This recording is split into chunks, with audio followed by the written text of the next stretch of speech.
हाँ तो बच्चों, हम लोग आज संख्याओं के बारे में पढ़ेंगे।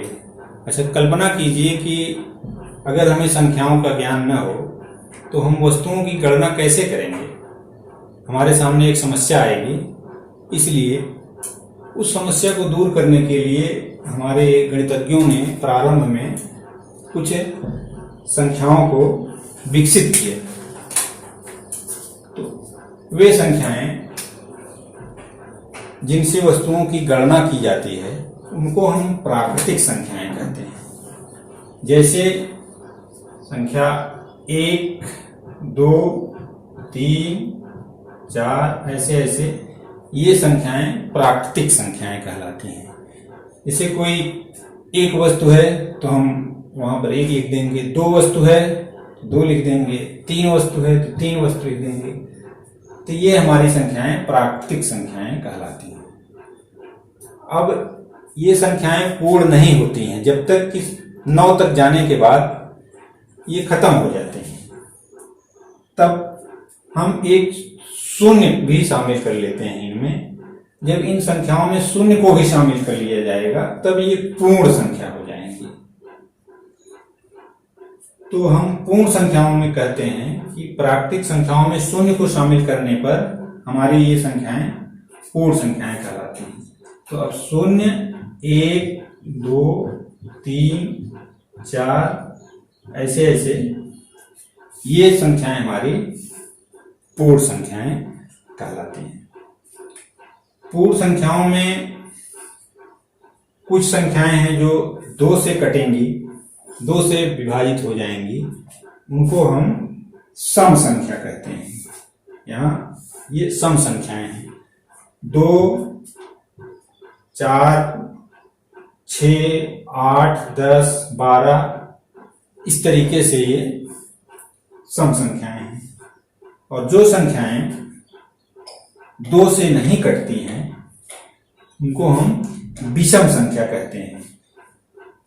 तो इस तरीके से देखते हैं कि 1, 3 ऐसे 5 है, 7 है, 9 है, 11, 13 ये सब विषम संख्याएं कहलाएंगी। पहले हमने सम संख्या और विषम संख्या के बारे में जानकारी दी आप लोगों को। अब भाज्य संख्या और अभाज्य संख्याओं के बारे में जानकारी देने जा रहे हैं। भाज्य से मतलब यह है कि जो विभाजित हो जाए। वे संख्याएं जो 2 के अतिरिक्त अन्य संख्याओं से भी विभाजित हो जाएं उन्हें हम भाज्य संख्या कहते हैं। जैसे 4, 6, 8, 9, 10, 12 ऐसे ये संख्याएं हम देख रहे हैं कि 2 के अतिरिक्त 3 से भी विभाजित हो जा रही हैं, 2 से भी विभाजित हो जा रही हैं। इसलिए ये सभी भाज्य संख्याएं हैं। भाज्य संख्या को हम यौगिक संख्या भी कहते हैं। और इसके बाद हम आते हैं अभाज्य संख्या। नाम से ही स्पष्ट है, अभाज्य जो संख्या किसी से विभाजित न हो। 0 और 1 को छोड़ करके वे संख्याएं जो किसी से न विभाजित हों वे अभाज्य संख्याएं कहलाती हैं। इसमें 2 है, 3 है, 5 है, 7 है, 11, 13 ऐसे ये संख्याएं 0 और 1 इसमें शामिल नहीं है। ये संख्याएं देख रहे हैं किसी भी संख्या से विभाजित नहीं होंगी, इसलिए ये अभाज्य संख्याएं हैं। 2 एक अभाज्य संख्या है। इतना ध्यान देना है कि 2 क्या है, एक अभाज्य संख्या है और 2 सम संख्या है। सह अभाज्य संख्याएं क्या होती हैं? वे 2 संख्याएं, नाम से स्पष्ट है, सह माने 2। जब 2 साथ रहेंगी तो उसको सह कहेंगे। इसको युग्म अभाज्य भी कहते हैं। तो वे 2 संख्याएं जो किसी भी संख्या से विभाजित नहीं होती हैं वे सह अभाज्य संख्याएं कहलाती हैं। जैसे 2 और 3, 2, 3 सह अभाज्य संख्याएं हैं।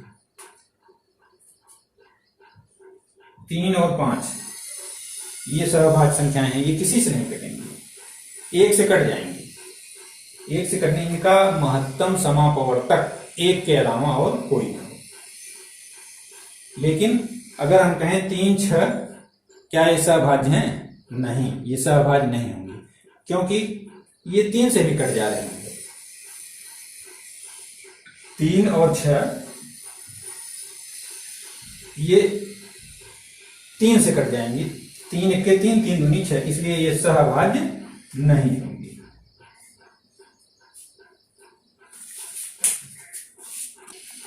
हाँ, तो अब हम इसके बाद आगे परिमेय संख्या और अपरिमेय संख्याओं के बारे में जानकारी देंगे।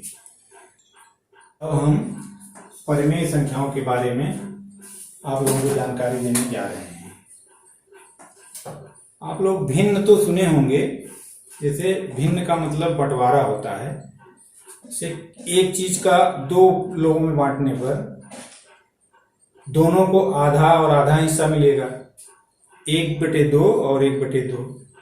और उस चीज को अगर 3 लोगों में बांटेंगे तो एक को 1/3, एक को 1/3, एक को 1/3। तो भिन्न जो मूर्त वस्तुएं होती हैं, यानी जिसको हम देख सकते हैं, उसको हम बांट सकते हैं, वही भिन्न कहलाते हैं।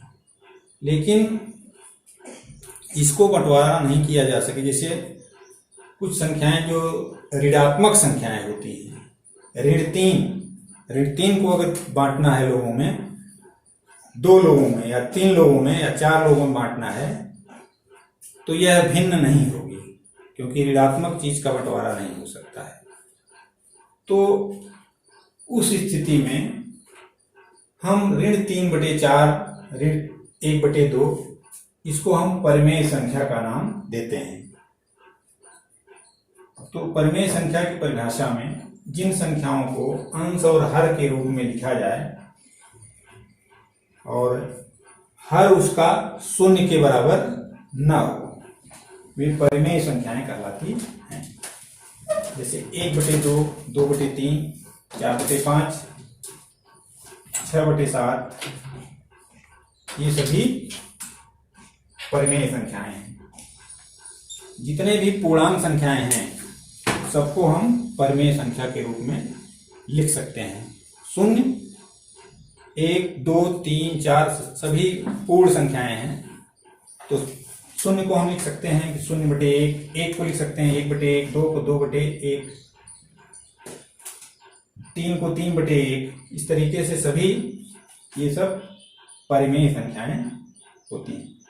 परिमेय संख्याओं में -1/2, -3/4, -4/5, ऋणात्मक और धनात्मक भिन्न के रूप में जो हैं सभी परिमेय संख्याएं हैं। इसके बाद हम अपरिमेय संख्याओं के बारे में आप लोगों को बताएंगे। तो जिन संख्याओं को अंश और हर के रूप में नहीं लिखा जा सकता है, अपरिमेय संख्याएं कहलाती हैं। तो इस तरीके से सभी करणीगत संख्याएं जिसका हम वर्गमूल और घनमूल या चतुर्थमूल नहीं निकाल पाते हैं, वे सभी अपरिमेय संख्याएं होती हैं। अपरिमेय संख्याओं में पाई, करड़ी में 2, करड़ी में 3, ये 4 का क्यूब रूट, ये सभी संख्याएं जिसका हम वर्गमूल या घनमूल नहीं निकाल पाते हैं, सभी अपरिमेय संख्याएं होती हैं। यहाँ एक ही ध्यान देने वाली बात है कि पाई का मान 22/7 होता है, लेकिन पाई एक अपरिमेय संख्या है, जबकि 22/7 परिमेय संख्या है। फिर इसके बाद इन दोनों के समूह को, परिमेय और अपरिमेय संख्याओं के समूह को, जब दोनों को एक साथ मिला लिया जाता है तो वे संख्याएं वास्तविक संख्याएं कहलाती हैं। तो परिमेय और अपरिमेय संख्याओं के समूह को वास्तविक संख्याएं कहलाते हैं। तो इस तरीके से वास्तविक संख्याओं में पाई है, ये कड़ी में 2 है, 5 है, ये सभी वास्तविक संख्याएं कहलाती हैं। अब जितना हम आप लोगों को बताया, प्राकृतिक संख्याएं जिनसे हम वस्तुओं की गिनती करते हैं, अब इन प्राकृतिक संख्याओं में अगर शून्य को भी शामिल कर लिया जाता है तो वे पूर्ण संख्याएं कहलाती हैं। इसके बाद हमने आप लोगों को सम संख्या बताया। सम संख्याओं में जो 2 से कट जाती हैं, विभाजित हो जाती हैं, वे सम संख्याएं होती हैं। जो संख्याएं 2 से नहीं विभाजित होती हैं, वे विषम संख्याएं होती हैं। भाज्य संख्याएं, जो संख्याएं 2 के अतिरिक्त अन्य संख्याओं से भी विभाजित हो जाती हैं, वे भाज्य संख्याएं कहलाती हैं। इसके बाद अभाज्य संख्या हमने बताया। अभाज्य संख्या, जो संख्याएं किसी भी संख्या से न कटें, वे अभाज्य संख्याएं कहलाती हैं। अभाज्य संख्याओं में 2 हुआ, 3 हुआ, 5, 7, लेकिन 0 और 1 को छोड़ करके वे सभी संख्याएं जो किसी से नहीं कटती हैं, वे अभाज्य संख्या कहलाती हैं। इसके बाद हमने आप लोगों को परिमेय संख्याओं के बारे में जानकारी दिया। जिन संख्याओं को अंश और हर के रूप में लिखा जा सके उसको हम परिमेय संख्या कहते हैं। परिमेय संख्याओं में ऋणात्मक भिन्नें भी आती हैं। इस तरीके से हम कह सकते हैं कि सभी भिन्न परिमेय संख्या होती हैं, लेकिन सभी परिमेय संख्याएं भिन्न नहीं होती हैं। फिर इसके बाद हम आते हैं अपरिमेय संख्या। जिन संख्याओं को अंश और हर के रूप में नहीं दर्शाया जा सकता है, उन्हें हम अपरिमेय संख्याएं कहते हैं। अपरिमेय संख्याओं में सभी करणीगत संख्याएं, चाहे वो किसी संख्या का वर्गमूल हो, घनमूल हो, जिसका हम वर्गमूल या घनमूल न निकाल पाएं, वो सभी अपरिमेय संख्याएं कहलाती हैं। वास्तविक संख्याएं, इन दोनों संख्याओं के समूह को, चाहे वे परिमेय हो चाहे अपरिमेय, जब इनको एक साथ में लिखा जाता है तो वे वास्तविक संख्याएं कहलाती